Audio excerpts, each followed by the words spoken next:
Bicara tentang masalah sakit, Nabi Ayub pun sakit.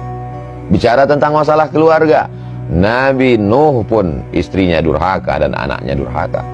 Bicara masalah rezeki, bagaimana sulitnya Nabi Muhammad SAW, bagaimana sulitnya Nabi Ayub, bagaimana sulitnya Nabi Nuh, bagaimana sulitnya Nabi Musa.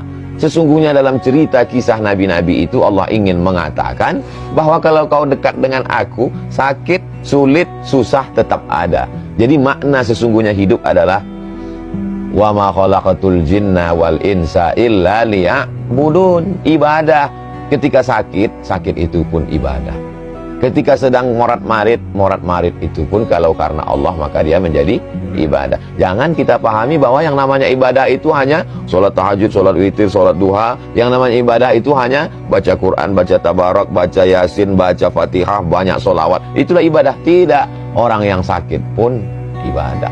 Bahkan ibadah yang paling tinggi bukan baca Quran, bukan jihad fisabilillah, bukan sholawat, bukan zikir. Ibadah yang paling tinggi adalah ridha menerima takdir Allah Subhanahu wa ta'ala. Ibadah yang tidak mengeluarkan suara, tidak mengeluarkan energi, tidak mengeluarkan keringat, tidak mengeluarkan darah.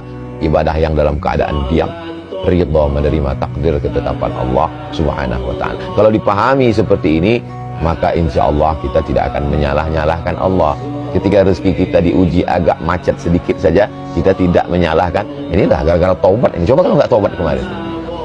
Kesalahan berpikir membuat kita menjadi salah berbuat. Kesalahan berbuat, kesalahan bicara, kesalahan menarik kesimpulan berawal dari mempertuhankan hawa nafsu. Itulah yang disindir Allah dalam Al-Quran.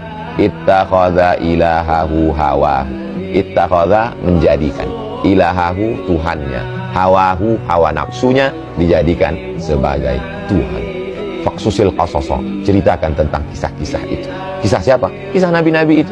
Supaya apa? La'allahum yatafakkarun, supaya berpikir, oh ternyata aku sekarang sedang sakit, Nabi pun ternyata juga sakit. Aku sekarang sedang agak macet sedikit rezeki, sesungguhnya supaya Allah mengajarkan bersyukur tentang lapangnya rezeki. Oh sekarang anakku ini agak sulit sedikit diatur, supaya untuk mengingatkan, supaya ada usaha dan ikhtiar doa lebih. Allah cuma ingin kita sujudnya lebih lama sedikit dari biasa. Kalau rezeki kita lancar, sujudnya mungkin tasbihnya 3 kali, 1 napas, subhanarabbil a'la wa bihamdihi, subhanarabbil a'la wa bihamdihi, subhanarabbil a'la. Dia buat kita agak sakit batuk sedikit, agak demam sedikit, agak sakit kepala sedikit. Bukan berarti kita lantas curiga ini Omikron sudah sampai. Hanya saja sekedar supaya tasbih kita lebih banyak daripada biasanya, hati kita lebih khusyuk daripada biasanya, munajat kita lebih, bangun kita lebih awal daripada biasanya, duduk kita di masjid mungkin lebih lama daripada biasanya, karena ceramah kadang tidak membentuk, tidak merubah ibadah, tapi ada sesuatu yang bisa merubah ibadah. Itulah tujuan Allah. Tapi puncak dari segalanya adalah supaya kita menjadi hamba Allah, bukan hamba yang lain.